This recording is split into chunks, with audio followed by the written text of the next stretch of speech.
And ఆవిడ వేరే అతనితో ఉండి, ఆవిడ వేరే అతనితో రిలేషన్షిప్లో ఉండి, నేను ఆవిడ దగ్గర ఉండాలి. ఆవిడ ఏంటంటే మీకు మీ పేరెంట్స్కి చాలా చాకరీ చేశాను నేను, నన్ను పట్టించుకోలేదు వాళ్ళు అని అంటున్నాం. మళ్ళీ చెప్తున్నాను, కాదు, అబద్ధం. ఆ ఇంట్లో కూడా కాదు. మాకు ఈ సినిమా మొదలైంది ఎప్పుడంటే సంవత్సరం క్రితం అండి. సంవత్సరం కూడా అవ్వలేదు అనుకుంటా.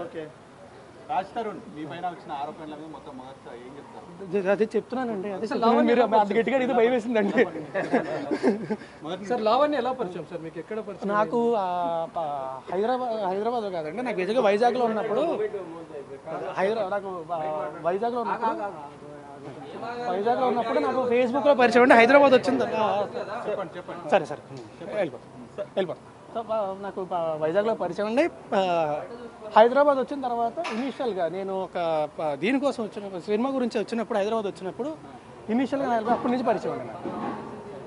అంటే ముందు నుంచే మీరు పెళ్లి చేసుకుందామని రిలేషన్ స్టార్ట్ చేశారు, లేకపోతే ఫ్రెండ్షిప్గా ఉండి అలా ఒకరికొకరు ఇష్టపడి పెళ్లి చేసుకుందామని అనుకున్నారు? లేదండి, రిలేషన్షిప్ అనేది ఉండేదండి. అప్పట్లో ఉండేదండి, 2-3 ఇయర్స్ అండి. ఆ తర్వాత లేదండి. బట్ నాకు పెళ్ళి అనే ఉద్దేశం ఎప్పుడూ లేదండి. కాబట్టి మీరు అడిగే విధానం బట్టి ఎక్కడికి భయం వస్తుంది. ఎందుకంటే మీరు అన్నట్టుగా తనను పెళ్లి చేసుకోవాలి అని తనతో రిలేషన్, లేకపోతే తనతో రిలేషన్ ఉన్న తర్వాత నుంచి ఒకరినొకరు రిలేషన్స్లో ఉన్నామండి. కాదండి, అంటే మనసులో ఎక్కడో ఉండేదండి, ఖచ్చితంగా ఉండేదండి. అంటే మేబీ అయితే బాగుంటుంది, మంచిది, డెఫినెట్గా బాగుంటుంది, అయితే బాగుంటుందని ఖచ్చితంగా ఉండేదండి. అందులో డౌట్ లేదండి, అది ఖచ్చితంగా ఉండేది. బట్ నేను ఎప్పుడు మాట ఇవ్వడం కానీ, ఇప్పుడు పెళ్లి చేసుకొని ఎప్పుడు జరగలేదండి. అసలు నేను ఎప్పుడు మాట ఇవ్వడం కానీ ఎప్పుడు జరగలేదండి. నేను ఇప్పుడు రిలేషన్లో ఉన్నప్పుడు సార్ మీతో రిలేషన్లో ఉన్నప్పుడు డ్రగ్స్ అలవాటు సార్ ఆమెకు? మీతో రిలేషన్లో ఉన్నప్పుడు ఎప్పుడైనా మీకు 2-3 ఏళ్ళ తర్వాత స్టార్ట్ అయింది.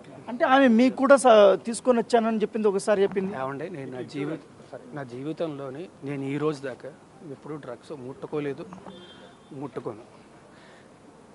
ఇది పచ్చి నిజం. కావాలంటే నా హెయిర్ ఇస్తా, నా బ్లడ్ ఇస్తా, అన్నీ ఇస్తా. ఇది కూడా మీరు అనుకోవచ్చు మేబీ నెల రోజుల తర్వాత ఇది అదే. నేను జీవితంలో ఎప్పుడు ముట్టుకోను కూడా. ఇప్పుడు లావణ్యను బలవంతంగా డ్రగ్స్ కేసులో ఇరికించారు తప్ప నాకు డ్రగ్స్తో సంబంధం లేదు. 45 రోజులు జైల్లో. ఒకటి చెప్తాను, ఇప్పుడు నేను ఆవిడ డ్రగ్స్ కేసులో ఇరికించేంత సీన్ నాకుంటే నాకు ఈ పరిస్థితి రాదు కదా. ఈరోజు ఈ పరిస్థితి రాదు కదా. దీని నుంచి కూడా ఎవడో అవాయిడెడ్ ఎట్. అంటే ఇప్పుడు మీరు రిలేషన్షిప్లో ఏమండి, మేము కలిసి ఒక సినిమా చేసాం, అతి త్వరలో సినిమా రిలీజ్. మరి ఆమె ఎందుకు ఈవిడ ఆమెతోనే కాదండి, నాతో పనిచేసిన డైరెక్టర్స్, నా ఫ్రెండ్స్ అందరికీ ఆమె ఫోన్లు చేసిందండి. అందరికీ ఫోన్ చేసి బెదిరించింది. అండ్ మళ్ళీ ఇందాక చెప్పినట్టే I can't talk on behalf of her. వాళ్ళు కంప్లైంట్ ఫైల్ చేస్తారండి, నా సైడ్ నుంచి నేను ఫైల్ చేస్తాను. కంప్లైంట్ ఫైల్ చేసిన తర్వాత డీటెయిల్డ్గా మళ్ళీ నేనే ప్రెస్ మీట్ పెట్టి ఏం కంప్లైంట్ ఫైల్ చేశాను నేను ఇప్పుడు ఏం చెప్పనండి. కంప్లైంట్ ఫైల్ చేసిన తర్వాత సార్ ఇప్పుడు లావణ్య ఎన్నో ఫోటోలు మీడియాకి రిలీజ్ చేసింది, దానిపైన మీరు ఏం చెప్తారా? అంటే అందులో మీ ఫ్యామిలీ మెంబర్స్ చెప్తున్నారు. అదే అండి, మీరు పెళ్లి చేసుకుందాం అని చెప్పింది అంటున్నారు. ఇందాక మీరేం అడిగారు? పెళ్లి చేసుకుంటామని మాట ఇచ్చాడు అని చెప్పింది అని చెప్తున్నారు. ఓకే అని చెప్తున్నారు. సో తను రకరకాలు చెప్తున్నప్పుడు నేనేం చేయగలను? అంటే ఇప్పుడు సంబంధం లేనప్పుడు మీ ఫ్లాట్లో తను ఇన్ని సంవత్సరాల పాటు ఏమండి, రెప్యుటేషన్ ఎక్కడ పాడవుతుంది, ఎందుకు రచ్చలు, ఎందుకు మనకి ప్రశాంతంగా ఉందాం అని మాత్రం భయపడి లేదండి. మీరు గుళ్ళో పెళ్లి చేసుకున్నారని చెప్తుంది.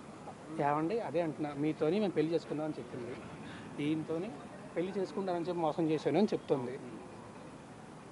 ఏది నిజం ఉండే? నా ఫ్రెండ్ అండి, మ్యూచువల్ ఫ్రెండ్.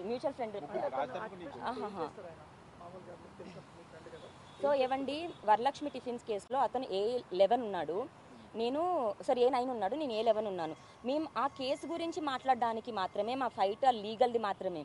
ఇప్పుడు అతను రీజన్ చూపించి అంటే నాతో ఎవరు మాట్లాడకూడదండి. ఇప్పుడు నాతో డ్రైవర్ మాట్లాడినా డ్రైవర్తో ఉన్నట్టే. ఇంకా ఇప్పుడు చూపించాలనుకుంటే ఇంకేం చేయాలి? లేదంటే మీరు మస్తాన్తో మాట్లాడండి. ఏవండి, రాస్తారు నాతో డైరెక్ట్గా చెప్పాడు, నువ్వు మీడియాకి వీళ్ళు వెళ్తా అంటే నేను నీకు ఎంత ఆంటీ అవుతాను, ఎంత చేయగలను నీకు చూపిస్తాను, నువ్వు మనం కూర్చొని మాట్లాడదామంటే ఇల్లు రాసిస్తాను, మెయింటెనెన్స్ ఇస్తాను, లేదు అంటే నీకేం చేయాలో చూపిస్తాను అన్నాడు. నేను ఇల్లు కోసమో డబ్బుల కోసమో అయితే మరి సైలెంట్గా చేసి ఇక్కడ ఈ పొజిషన్లో నుంచిన దాన్ని అయితే కాదు. కేవలం మాల్వి మల్హోత్రాతో ఇల్లీగల్ ఎఫైర్ ఉందా? చాలా అదే సందర్భాల్లో అండి. చాలా మందితో ఇల్లీగల్ ఎఫైర్ ఉందన్న విషయం అవును వస్తున్నారు కదా, నిజంగా ఉన్నాయా? డెఫినెట్గా ఉంది. అండ్ అతను అఫేర్సే ప్రాబ్లం అయ్యి ఉంటే నేను ఈ పని అప్పుడే చేసేదాన్ని, 10 ఏళ్ళు వెయిట్ చేసేదాన్ని కాదు. కొన్ని డబ్బుల కోసం అయితే కూడా 10 ఏళ్ళు వెయిట్ చేసేదాన్ని కాదు. ఇప్పటి వరకు కూడా ఇప్పుడు నా అకౌంట్లో కూడా 100 రూపీస్ ఉంటాయండి. అతను నాకు ఇచ్చే మనీ ఇంటి ఎక్స్పెన్సెస్ అండ్ సర్వైవల్ కోసం మాత్రమే. ఎవ్రీథింగ్ తన ఏం ప్రొఫెషనల్గా ఏ పని చెయ్యదు, జస్ట్ నేను చాలా డబ్బుల వరకు ఖర్చు పెట్టాను, షీఈ్ మనీ మైండెడ్ అని అంటారు. ఇప్పుడు అబ్బాయి బయటికి వెళ్ళి పని చేస్తే అమ్మాయి ఇంట్లో నేను చేయాల్సిన దానికంటే ఎక్కువ గొడ్డు చాకిరీ చేశాను. ఆ వర్డ్ వాడాలంటే 15 కుక్కలు అండి. ఒక కుక్క తర్వాత ఒక కుక్క 15 కుక్కలు తీసుకొచ్చాడు. అతన్ని నేను ఎంత యాక్సెప్ట్ చేశానంటే అతను ఏం చేసినా సరే యాక్సెప్ట్ చేసి అంత చేశాను. ఒకటి రాజ్ తరుణ్కి ఎప్పటి నుంచి ఈ కో యాక్ట్రెస్తో కానీ లేకపోతే బయట అమ్మాయిలతో ఎఫ్ఐఆర్ ఉంది?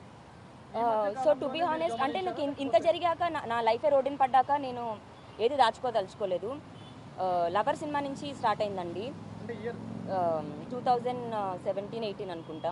ఇంకా అప్పుడే మాకు గొడవలు. ఆల్మోస్ట్ 7 ఏళ్ల ముందే ఒక రిలేషన్ మీరు అవును ఒక భార్యగా మీరు అప్పుడే ఖండించాలి. ఏవండి ఖండించడమే అదే, నేను అతన్ని ప్రేమించి తప్పు చేశాను కదా. తప్పుడు పనులు చేస్తున్నా కూడా ఒక ఎఫ్ఐఆర్ తర్వాత ఇంకొక ఎఫ్ఐఆర్, ఇంకొక హీరోయిన్ అలా కంటిన్యూస్ ఎఫ్ఐఆర్స్ ఉన్నా కూడా మీరు ఎందుకు రాస్తారని భరిస్తూ వచ్చారు? నేను మిస్టేక్ చేశానండి. నేను నా ఓన్ చాయిస్ తీసుకొని మిస్టేక్ చేశాను. మా పేరెంట్స్కి ఇష్టం లేదు. సరే ఈరోజు అతను హీరో అయ్యి డబ్బులు ఉండొచ్చు, మిస్టేక్ చేశాను, ఇంకా వెళ్ళకూడదు అన్న దానిలోనే ఉన్నాను.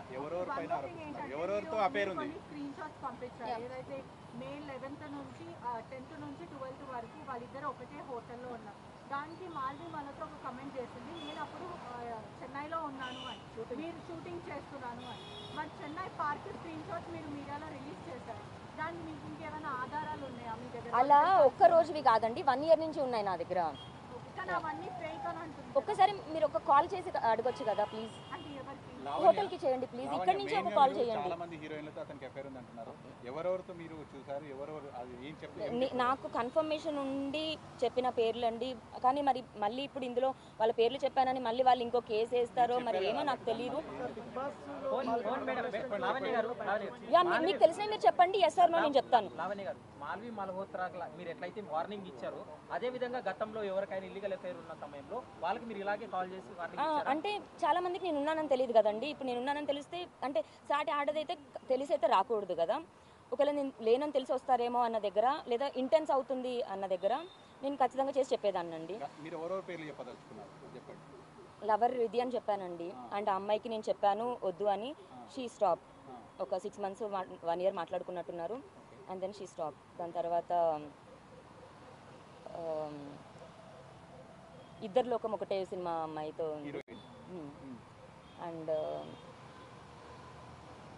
సినిమా పేర్లు వదిలేండి, పేర్లు అదే పేర్లు గుర్తు రావట్లేదు నాకు. మీరు వార్నింగ్ ఇచ్చిన తర్వాత వాళ్ళ స్టాప్ వాళ్ళందరూ స్టాప్ అయ్యారు. And she is the only one నాకు రిటర్న్ ఛాలెంజ్ చేసి జైలుకి పంపిస్తాను అని అనింది, దూరం చేస్తాను అనింది. ఆ 2 జరిగాయి, చంపుతాను అని కూడా అనింది. నాకు 3వది అదే, నాకు భయం వేసి వస్తున్నానండి. నాకు నిజంగా హెల్ప్ లేదు. అసలు రాజ్ క్యారెక్టర్ కేవలం తనతో నటించే సినిమాల్లో ఉండే హీరోయిన్స్తో మాత్రమే ఎఫ్ఐఆర్ కంటిన్యూ చేస్తాడు. అండ్ ఇప్పుడు మొన్న మే 11th మరి లేరు అని చెప్పారు. Last month Raj Tarun and Malvi Chennai hotel green park.